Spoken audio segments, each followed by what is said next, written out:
Okay, another problem. Dito tayo. Ito. Gusto ko to. Ayun, kung ano yung nakikita ko. 505.41, a sample of smokestack emission was collected into 1.25 liter tank at 752 millimeters mercury and analyzed. The analysis showed that 92% carbon dioxide, so may mga percentage ka, by mass. Smokestack ha, ibig sabihin smoke to, may tubig. Ibig sabihin gas form, that is steam. What is the partial pressure exerted by each gas? So, parang pareho rin kaninang problem. Kaya lang ito is nasa mga percentage sila by mass. So, tapos meron tayong parang PVNRT. Mm. So, what is the partial pressure? I-plug muna natin yung equation natin. Mm. Partial pressure. Partial pressure, sabihin natin ng CO2. Unahin muna natin yung CO2.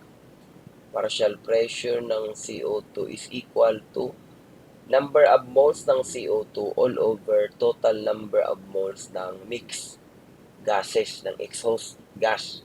And then, your total pressure of P. Total pressure, PT na lang, PT sa total pressure.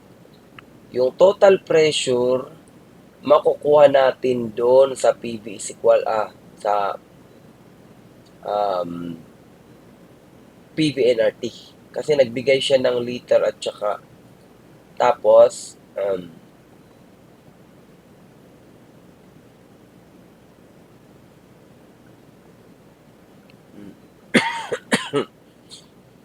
hindi man nagbigay ng kuan, hindi man nagbigay ng temperature, so we could assume kasi yung hinahanap ko dito yung PVNRT ito. PVNRT of course, kung i-PVNRT natin yan, magiging NRT. NRT all over V. So, nagbigay ng ito yung binigay. Ay, may pressure, sorry. So, walang gamit kasi may pressure dito.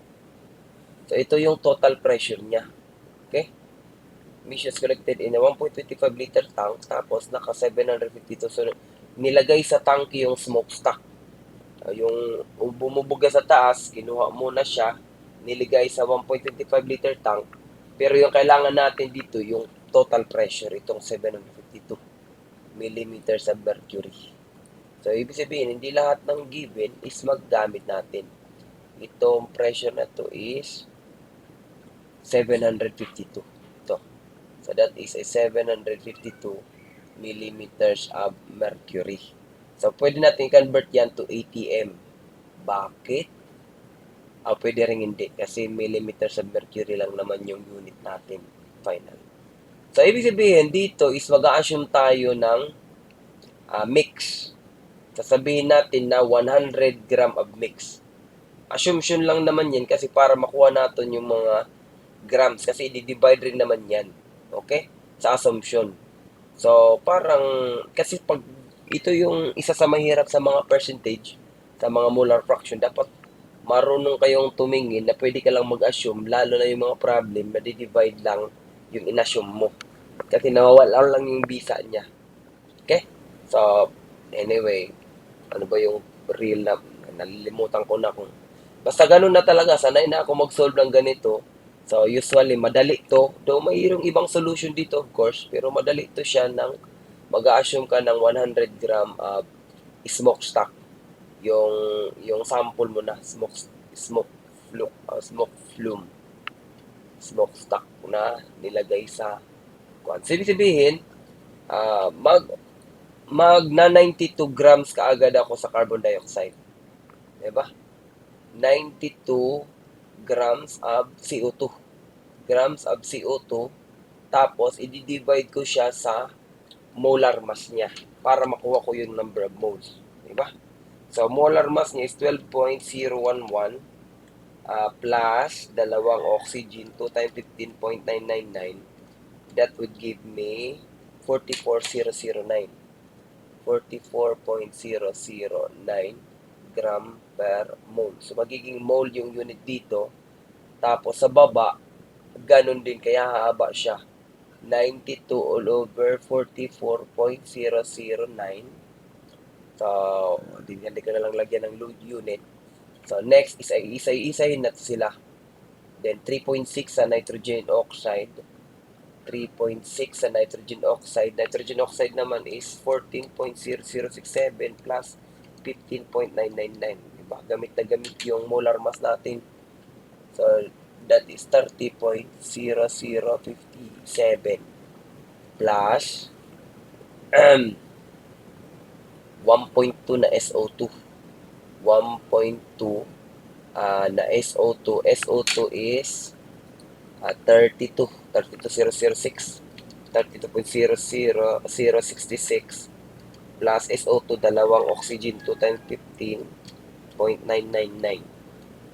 Okay, that is 64,064. 64,064 plus, apat yata nagasang ibinigay, 4.1 water. So, 4.1 gram na water, tapos i-divide ko sa 18.015. 1.008 times 2 plus 15.999. So, that will give me 18.015. 18.015. So, ito na yung number of total mix. So, nilalagay ko dito yung 752 millimeters of mercury. Okay? So, up 92 all over 44.009. 752. Tapos sa baba is 92 all over 44.009. Tapos plus 3.6 all over 30.0057. Tapos plus 1.2. Tapos sa baba is 64.064. Tapos plus 4.1 all over 18.015. That would give me, chedeng, 640 in 3 significant figures. So that would be a 640 for partial pressure of CO2. Unit is millimeters of mercury. So kung gusto kong malaman yung NOSO2, yung P ng NO, yung P ng SO2, at saka yung P ng steam, so papalitan ko lang again itong taas nito, dito, dito. Okay? Nak, may tinuon ka mo, nak? Baga na limaw man. So, papalitan ko lang ng 3.6. Yung una muna, 3.6 all over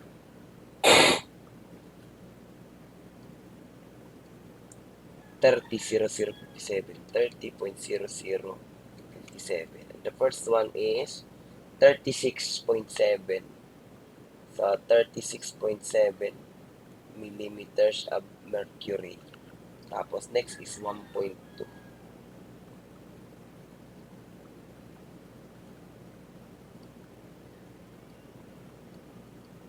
1.2. Tapos, sa baba is 64.0064.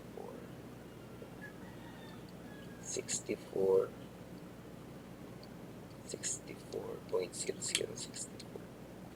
And then next is 5.7. 5.74. Tapos, yung sa water is 4.1. Minus ko na. 752 minus 640 minus 36.7 minus 5.74. At saka yung tubig dyan is 69.56. 69.6. Okay? Kaya pwede mo yung plus 640 plus 36.7 plus 0.74 plus 69.6. And the total is 752. Okay, so yun yung answer nito. Okay, what was the partial pressure exerted by each gas? Okay, diba? So, doon na muna. Thank you guys for listening.